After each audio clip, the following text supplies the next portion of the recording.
السلام عليكم ورحمة الله وبركاته. بسم الله الرحمن الرحيم. الحمد لله الذي أنزل الكتاب على عبده محمد النبي الأمي ولم يجعل له عوجا، وأصلي وأسلم على عبده ورسوله وعلى آله وأصحابه أجمعين. أما بعد، فقد قال الله تعالى في كلامه المبارك: إنه لقرآن كريم في كتاب مكنون لا يمسه إلا المطهرون. صدق الله العظيم.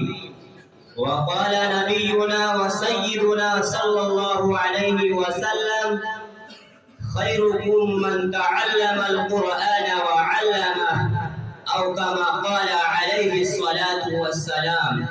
رئيس البرنامج وزملاء الكرام والمستمعون، قد تلوت أمامكم آية من القرآن الكريم كما سمعتم، وهكذا قرأت حديث النبي المصطفى صلى الله عليه وسلم الذي يظهر خصائص القرآن العظيمة ومرتبة من يشتغل بالقرآن تعلما وتعليما. أيها المستمعون، إني أود أن أسعد بتبيين فضائل القرآن، وأحظى بأن أكون غضب اللسان بذكره الكريم. إخواني في الله، هل أنتم تعلمون ما هو القرآن الكريم؟ القرآن هو الكتاب الذي نزل الله عز وجل من السماء إلى الدنيا على عبده الحبيب محمد صلى الله عليه وسلم. والقرآن هو الكتاب الذي نزل لهداية الناس إلى الصراط المستقيم. القرآن هو الكتاب الذي فيه دستور الحياة الإنسانية. والقرآن هو الكتاب الذي فيه شفاء للناس بما في الصدور. أيها المستمعون، فعلينا أن نعمل بما جاء في القرآن بعد أن تقبلنا دستور حياتنا، وأن نحفظ أحكامه بالنواجذ، ونحث إخواننا المسلمين على أن يعيشوا بمنهاجه ويسلكوا سلك هدايته في كل مكان وزمان. ولكن نحن نعلم جيدا أن كثيرا من إخوتنا المسلمين لا يتوجهون إلى هذا التنزيل العزيز وأحكامه ومسائله، ويقضون حياتهم حرا طليقا عن كل أمر من أوامره، وهم لا يحبون أن يتلوا جزءا أو آية من القرآن للبركة واليمنة بالإضافة إلى ذلك. لا يريدون أن يبعثوا أولادهم إلى المدارس العربية الإسلامية لتلقي القرآن والسعادة بتلاوته، مع أن النبي المحترم قال: خيركم من تعلم القرآن وعلمه. أيها المستمعون، هذا الحديث يحث كل منا على تعلم القرآن بأنفسنا، ويكلف أولادنا بتعليمه وعمله. واعلموا قد فاق أهل القرآن ومن قام بتحفيظه والعاملون به على سائر الناس. ومعلم القرآن يحظون بالشرف وعلو المنزلة على غيرهم من المسلمين في الدنيا والآخرة. ألا تعلمون المثل الذي ضربه رسول الله صلى الله عليه وسلم لمن حفظ القرآن ولمن لم يحفظه؟ لحث أمته على حفظ القرآن بعد الإيمان به والاهتداء بنوره بعد الاعتقاد به. فيقول النبي المحترم: مثل المؤمن الذي يقرأ القرآن مثل الأترجة، ريحها طيب وطعمها طيب.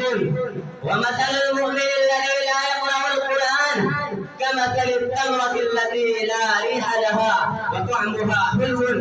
ومثل المنافق الذي يقرأ القرآن كمثل الريحانة، ريحها طيب وطعمها مر.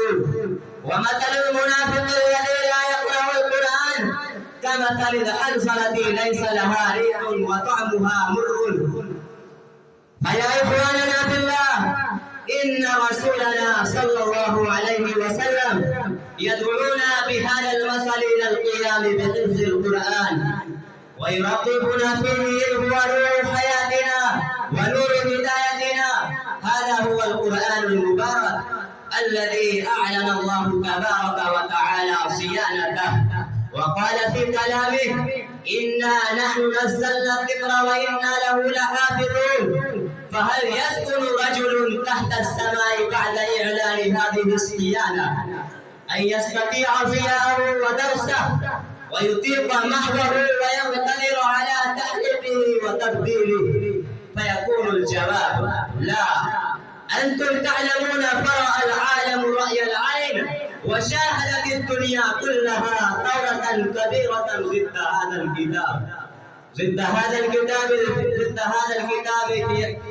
ضد هذا الكتاب المقدس في أزمنة مختلفة، ولكن فشلت كل الثورة، وبقي هذا الكتاب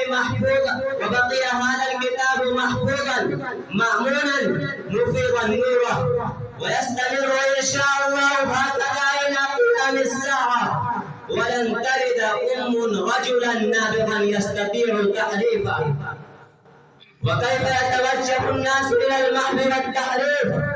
هذا يبعد عنهم كل البعد، لأنهم لم يستطيعوا ولن يستطيعوا أن يأتوا بمثل سورة من سور القرآن، والقرآن تحداهم جميعا. قل لئن اجتمعت الإنس والجن على أن يأتوا بمثل هذا القرآن لا يأتون بمثله ولو كان بعضهم لبعض ظهيرا.